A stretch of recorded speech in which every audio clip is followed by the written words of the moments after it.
Hey everyone, welcome to another SPD Roll Call, award-winning Roll Call. I'm sure we've won awards yet, right? Somewhere, I'm sure. I'm sure there is, or forthcoming, should be. I am Officer Matthew Friedel. To my right is Officer Ryan Schmidt. Ryan, how are you? Good. Hello again, everyone. Hello. We're, again, always going to Lionel Richie for this opening. I don't know why. Today we're going to retouch about property crimes that's happening in Sheboygan, protecting your property. We've talked about it before. I hate to keep beating the bush, but it's an ongoing problem. We're continually sent to property crimes, and I think this is something that can get revisited too. And just recently, the Sheboygan Police Department adapted a property crime victim form. Ryan, can you just tell us a little bit about that form? It's kind of a philosophy more than just the form here. And really what it is when we're sent to a property crime, the officer that's out there might be able to take the initial report and talk to somebody about an item being taken or something being damaged. But really it might come back down to the way that the property is designed, or something wasn't done to the property that could be done that would help prevent that from happening in the future. And the idea is that with the city having each home having a neighborhood officer, it gives a chance for that neighborhood officer to follow up with that victim of the crime, to talk to them and see maybe something can get changed or something else is going on in the neighborhood, and kind of gives them an opportunity to revisit that, and also gives some tips and kind of tricks, so to speak, to prevent yourself from being victimized the second time. Sure, and it also keeps us, your neighborhood officer informed of what's going on in his neighborhood, so his or her neighborhood, I should say, so we can, add it to our little checklist of I should drive around this neighborhood a little bit more. The Sheboygan Police Department is dedicated to crime prevention and making our community the safest of its size in the United States. A property crime occurs in America every 3.2 seconds. Unfortunately, victims of these crimes are 65% more likely to be victimized again. Prevention is a tool we're going to be talking about today. We're going to go over some tips again, just a refresher, maybe hit on some more points. The first thing I want to talk to you is keeping your doors and windows locked at all times. This includes your house. This also includes... It includes your garden shed. If you have something outside that's a building that can be locked, it's something that needs to be locked. I mean, this is something that could be as easy as a shovel laying outside and that's taken. It's still considered a property crime. Right. That goes with your vehicle, too. I mean, we just want to make sure you guys are rolling up your windows, locking up your doors, just securing everything. I think we talked about this before, too, with vehicle entries. Typically, it's someone walking down pulling door handles. I know there's an argument out there that if someone's going to take something out of their car, you'd rather them just take it and not break a window. But in all honesty, more than not, the person's going to pull on the handle, it's going to be locked, and they're going to move on. Right. To be honest, I can't even recall a broken car window case this summer. I can probably count them on my hand in the last couple of years that I've been sent to. Right. It's usually, like Ryan said, just pulling the door handles. We've seen video of it, from, various businesses that have recorders outside, camcorders. What is this, 1980s? The ones that get broken have something that's sitting out in the open. Right. I mean, we're talking about change out of the ashtray and a random CD that's hidden, that people are getting stolen, but it's because their door is unlocked or somehow that the vehicle's insecure. Right, which brings us to securing your valuables. You want to keep them out of your sight, not out of your sight, because you probably want to know where they are, but out of the criminal sight, like securing your valuables.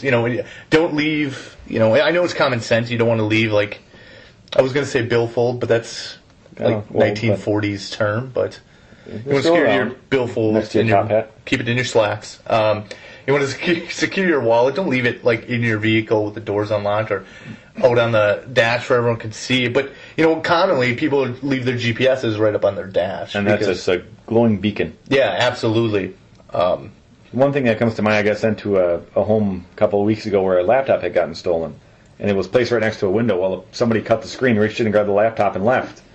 Never even entered the house, but managed to steal a laptop out of the house. So just one of those things, keep things out of sight. Keep them secure. And absolutely. And, increasing lighting on your property helps immensely as well. I mean, these criminals, they don't want to be caught. They don't want to be seen, I think that's the biggest thing, is they just want to hide in the darkness. So if you light up your house, it's not something that they want to do. They're going to move on to somewhere that's darker and dingier, and that's why when you see a neighborhood that's run down, the lights are all off, and there's somewhere you just don't feel comfortable being in. Turn all the lights on. We talk about porch lights. The Light the Night program we're still, I think, pushing. Is one of the things that light up your neighborhood. It lights everything up. It moves the criminal element out of there. It's just not something they want to do. And it really will, folks. It really will move the criminal element away from your neighborhood, just lighting it up. Light is life. That's why I was trained when I was first becoming an officer at the Sheboygan Police Department. One of my FTOs, my field training officers, taught me that light is life, and it's true. I mean, if you light up your home, it's just going to push criminal element out. And furthermore, let's say they're a little brazen and they don't, maybe they still try to commit a criminal act. You're going to be able to ID them. People are going to be able to see. Someone's going to see it. I think one of the things that a lot of times you think about being burglarized, your house being entered or something, and you think about the night hours because someone can hide. We don't, not to say we don't consent to those during the daytime, but typically those having a light on outside will prevent these crimes from happening. Absolutely. So it doesn't hurt to start, just keep an eye on your neighborhood. Start documenting suspicious persons or vehicles in your neighborhood. It goes back to the neighborhood officer. Know who they are and get an email address. I get emails periodically from someone about loud radios and some other things that go on in neighborhoods, and it's nice to know. And especially having license plates, we can keep track of those things, and we typically will know what's going on because people will tell us. And even if you think they're suspicious, it doesn't hurt to write down the license plate of some vehicles that we have no issue. Just if you tell us, this person was kind of in the area, it gave me a weird vibe. That's really helpful for us. I mean, we'll follow up on it. Yeah, we might get a call about a black car that's been in the neighborhood, and just by chance the neighbor said, "Hey, I have a license plate of a black car that's been around," and that may or may not be it, but it's incredibly helpful. Right, absolutely. Now, I want to talk about keeping track of your items, your possessions. While I'm just stumbling all over this, what I want you to do is maybe start an inventory of all your personal items at home. Now, I'm talking serial numbers, what the items are. I know it's a daunting task, and I started doing it around my house, and to be honest, there's so many numbers and things, but it's one of those things that you have that information. It's fantastic to have if something were to happen. Just for insurance purposes, it's nice to have. That's not even when an officer shows up, they're going to ask you whatever they can about that item. Any descriptors, ideally a serial number, where you bought it, what you paid for it is a big factor here. Because if we recover it and it's damaged, well, it gives us a damage at least estimate that happened to that, and there's restitution and other things there, and it's incredibly helpful to have all of these items, and that's why we're asking them. It's nice things to have for recovery. And a good tip is take a digital. Everyone's pretty much have a digital camera nowadays. Start snapping photos of your serial numbers, of your of all your personal belongings that you hold dearly. Like jewelry. Yeah, absolutely. Jewelry is quite unique. Take pictures of it and just have them. I've been to calls where jewelry's been stolen, and we'll go from jewelry store to jewelry store, pawn shop, and we'll bring these pictures along, and they'll keep an eye out for it. They know their jewelry, and they'll watch for it, but it's pictures, and personalized ones are fantastic. But you need to upload those photos to, I don't know, like an email or something where you can secure it, where you can get to it later. I mean, don't leave it in your camera, because if the thief steals a camera, then it's not really helping anyone. With data, have it at least in 2 spots. Right. So keep it, if you have it on your computer and your computer walks away, that doesn't help us at all. No. But if you have something, you can put it on a CD or something, just keep it safe somewhere, that'd be wonderul. Well, and if the computer's walking away, then we have the machines taking over, and we have a whole new issue. Yeah, it's a new problem, but I guess we'll get there. But, I mean, at least if you have photos of these, of your property too, it really helps us. It's good to identify, because we do get items, found property, or we arrest someone with something on it. We just can't prove where it came from. Right. We can't get it back to somebody because we don't honestly know where it came from. And I don't know how much found property is listed as that. It's not evidence because we don't know what it was from. It's just... We're like a Best Buy over here, people. We need some help with some serial numbers. Tons of stuff. Next, you want to work with your public agencies and other neighborhood-based or community-wide organizations, like your neighborhood officer, Neighborhood Pride. Yep, Sheboygan Neighborhood Pride. There's just building inspection.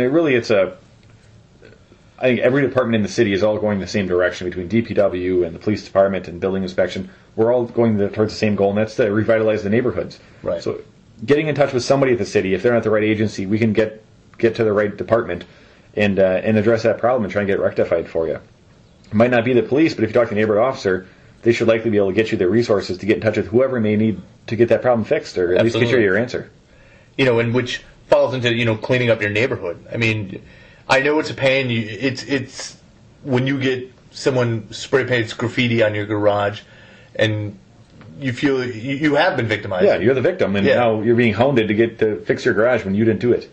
But cleaning it up immediately shows them that, It's not going to be tolerated, and that type of activity needs to go somewhere else, or that's just not going to be tolerated around in the city.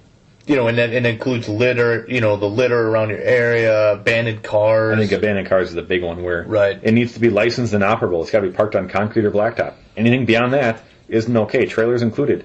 It needs to be operable. The eyesores of abandoned cars are just, it's one of those never-ending problems we seem to run into. But if you have a car that's not running and you can get it in the garage and work on it in there, great.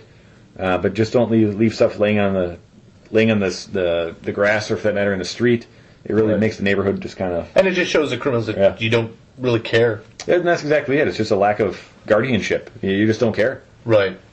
I see a lot more now about bikes and it seems... I don't know, when I grew up, I was a little different appreciation for our bikes, but it seems like we just have bikes coming out of their seams around here. I mean... It's raining bikes in Sheboygan. Yeah, raining bikes. But a lot of them, they're unregistered, so we don't know whose they are. Right. A lot of them are just found bikes that appear, and we don't know where to give them to, or to give them back to. So a lot of them go to the Sheboygan Rebike program, which is great.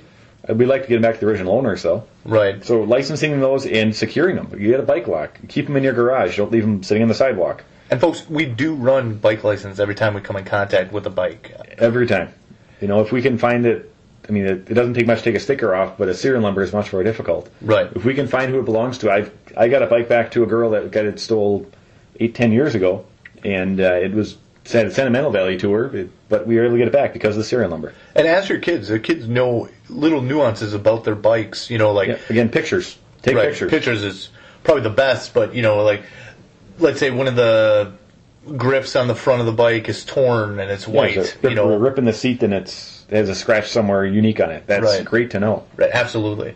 Last thing it comes down to is just being a good neighbor. We need to start looking out for each other, and it's more than just the person living next to you. We're talking neighborhood and the city as a whole. Take part in the neighborhood activities that are going on that's happening all around the city, and just get involved in things. And meet your neighbor if you don't know who they are. Meet the neighbor next to them. Learn your neighbor's name. That's absolutely absolutely helpful. And believe me, I'm 90% sure at least one of your neighbors is keeping an eye on your block. Oh, for sure. Someone's watching out. If we have everyone watching out, it really helps out with preventing crimes or help solving. How many different times you have a serious incident that happens, we'll go knocking on doors. Yeah, somebody saw something that just didn't think they should call it in. But just being able to have that informal communication of just the neighbors just talking in the backyard is incredibly helpful. So just meet your neighbor and be a good neighbor. And I think it all goes back to, I know when I was a kid, all of our neighbors would get together, we'd all hang out, daily. It's not even a party, just everyone's getting to know. And I'm not saying we've gotten away from that. There's a lot more fences nowadays than there was when we grew up. Yeah, absolutely. But we can certainly change the tide. Let's start getting to know our neighbors a little bit more. Let's start helping each other out and making Sheboygan a safer area. Yep. Well, folks, that's going to be about it for this episode of the Sheboygan Police Department Roll Call. If you have any other questions, or if you have questions pertaining to this, contact your neighborhood officer.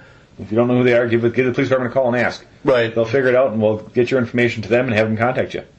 And certainly give us more if you want some more information. Thanks for listening, and if you guys have any questions or concerns, please contact the Sheboygan Police Department Roll Call on our Sheboygan Police Department website. You can leave us a comment. Thanks for listening.